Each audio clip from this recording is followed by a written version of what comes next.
Hai. Okey, sambung lagi jalan. Time ni track dia dah berubah menjadi salji kiri kanan penuh je. Weh, cantik sesangat tau. Macam lalu untuk puteri salji Elsa the Frozen Wanna Be a Snowman. Tapi kecantikan hanyalah sementara saja. Tengok ni kesusahan sebenar di hadapan sana macam woi. Kena hiking gunung yang tinggi depan tu. Woi, serius tengok dari sini pun dah seram macam woi. Pening aku fikir. Betul ke jalan naik ke atas ni weh? Pacak teruk masalahnya tau. Kalau jatuh boleh almarhum.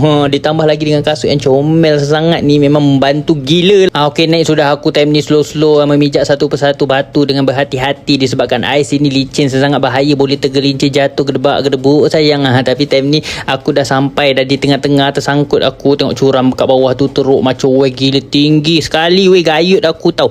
Masih ada separuh lagi jalan untuk sampai ke atas tu, tinggi jugalah. Aku pun tak tahu macam mana aku boleh tersangkut tengah-tengah ni. Duk rehat je aku main salji, hiburkan hati. Sedap kalau ada sirap cendol boleh buat ABC macam weh. Dan akhirnya sampai sudah aku di atasnya. Alhamdulillah, hidup lagi. Allah, terima kasih. Macam ni lah pemandangan sekitaran dekat atas ni. Dekat dah aku dengan gunung-gunung ais depan tu putih sekali. Cong, tadi berjalan sejuk sangat weh, macam dalam peti ais. And then tak lama lepas tu aku duduk rehat jap kat sini. Tak rehat pun daripada tadi tau. Penat berkorban nyawa macam weh mendaki. Nasib baiklah hidup lagi sampai sekarang.